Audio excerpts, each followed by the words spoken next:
रायबरेली में कोरोना काल में स्वास्थ्य सेवाओं को बेहतर बनाने के लिए यूपीए अध्यक्ष व कांग्रेस की अंतरिम अध्यक्ष सोनिया गांधी ने अपने संसदीय क्षेत्र के लिए अपनी निधि से 1 करोड़ 17 लाख रुपए दिए थे। स्वास्थ्य विभाग के दुलमुल रवैये के चलते केवल 20 लाख रुपए ही खर्च हुए हैं। ऐसे में शेष बचे 97 लाख रुपए खर्च नहीं हो पाए, जिसको लेकर रायबरेली की सियासत गर्म हो गई है। जहां कांग्रेस जिला प्रशासन की खामियां बता रहा है, वहीं बीजेपी ने तो कांग्रेस को ही आड़े हाथों लेकर राजनीतिक माहौल को गर्म कर दिया है। दरअसल इस बार कोरोना महामारी में स्वास्थ्य सेवाओं को बेहतर बनाने के लिए सांसद और विधायक निधि से भरपूर बजट दिया गया, लेकिन उसे सही से खर्च नहीं किया जा रहा। इसी क्रम में आपको बता दें कि रायबरेली के सांसद सोनिया गांधी ने इस कोरोना काल में सबसे पहले 23 अप्रैल को अपनी निधि से 1 करोड़ 17 लाख 777 हजार रुपए दिए थे।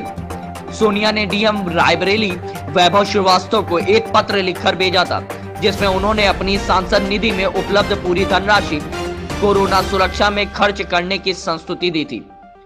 सोनिया गांधी ने कहा था कि हमें अपने जिले की जनता की काफी फिक्र है। सोनिया ने सभी से कोरोना को लेकर सतर्कता बरतने और घर में ही रहने की अपील भी की थी। इसके अतिरिक्त रविवार 16 मई को कोरोना से लोगों को बचाने के लिए सांसद सोनिया गांधी ने 5 ऑक्सीजन कॉन्सेंट्रेटर भी भेजे थे। वहीं इस पूरे मामले में जब बीजेपी नेताओं से बात की गई तो उन्होंने कांग्रेस को ही आड़े हाथों लेते हुए कहा कि अगर सांसद ने निधि से बजट दिया था तो कांग्रेस के लोग मॉनिटरिंग क्यों नहीं कर रहे थे, ये कमियां उनकी है। वहीं जब जिला अध्यक्ष कांग्रेस से बात की गई तो वो भी खुद बचते हुए नजर आए हैं। आइए आपको भी सुनवाते हैं क्या कहा बीजेपी नेता व पंकज तिवारी जिला अध्यक्ष कांग्रेस व स्थानीय नितिन शर्मा ने। जी, आपका परिचय? रामदेव पाल, जिला अध्यक्ष बीजेपी रायबरेली।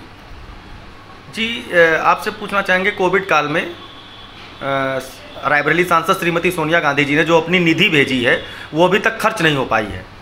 देखिए, माननीय सांसद जी ने जो निधि भेजी है इसमें या तो उनको खर्च करने का मन नहीं था, क्योंकि जब निधि भेजी है तो कांग्रेस के जो प्रतिनिधि हैं, जो उनके कार्यकर्ता हैं, और इस निधि की देख रेख में उनको कहाँ किस मद में खर्च करना था उन्होंने बताया, तो उनको निगरानी करनी चाहिए थी कि जो हमारी सांसद जी ने भेजा है वो ठीक से काम हो रहा है, उस मद में खर्च हो रहा है कि नहीं, उसकी निगरानी नहीं की गई, जिसके कारण उनकी निधि वापस चली गई। और उनकी मंशा भी यही थी, एक तो प्रचार भी हो गया कि सोनिया गांधी ने इतने करोड़ रुपया क्या नाम की कोविड महामारी में रायबरेली की जनता के लिए दिया, लेकिन रिजल्ट क्या मिला, पता लगा उनकी निधि ही वापस चली गई। तो ये कांग्रेस के कार्यकर्ताओं द्वारा, उनके प्रतिनिधि द्वारा इस निधि का देखभाल नहीं किया गया, जिससे उनकी निधि वापस चली गई। बजट आया था स्वास्थ्य विभाग को, वो वापस कर दिया गया है। किस लिए वापस किया गया? खर्च नहीं कर पाए, क्या था? हमारे देश की नेता, हमारे रायबरेली जनपद की जनप्रिय सांसद आदरणीय श्रीमती सोनिया गांधी जी हमेशा लोगों के सहायता करने के लिए संवेदनशील रहती हैं।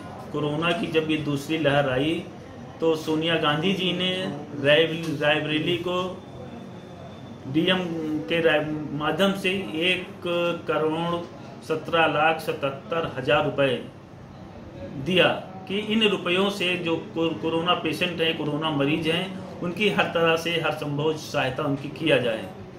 हम ये देख रहे हैं कि प्रशासन, पूरे उत्तर प्रदेश प्रशासन की बात कर रहे हैं, इसमें बड़ी लचर व्यवस्था है, समय पर ना कोई चीज़ का उपयोग कर पा रहे हैं, ना किसी की सहायता कर पा रहे हैं। अभी ये वापस लेने की उन्होंने बात किया कि ये पैसा हम उसे वापस ले रहे हैं, तो हमको तो लगता है कि इनका कहीं ना कहीं कुछ चाल होगी, कहीं रुपया इधर से उधर एडजस्टमेंट करने की। तो इसका अभी हम लोग इसका पूरा इस पर देखेंगे, पूरी इस पर नज़र रखेंगे कि जो हमारी नेता, हमारे जनप्रिय सांसद श्रीमती सोनिया गांधी जी ने पैसा दिया है उसका हर हाल में लोगों को लाभ मिले, इसके लिए पूरी कांग्रेस कमेटी उस पर नज़र रखेगी। अगर कहीं भी प्रशासन ने इसको गलत किया तो हम भैया अपना नाम उसका विरोध करेंगे, जमकर विरोध करेंगे। और मैं यहीं सिविल लाइन का निवासी हूँ। नितिन जी, सोनिया गांधी यहाँ के सांसद हैं, उन्होंने 1,17,00,000 रुपए यहाँ पे कोरोना काल में भेजा था जनपद वासियों के लिए, जिसमें से 97 लाख रुपए शेष बच गया। क्या कहना चाहेंगे इस पर?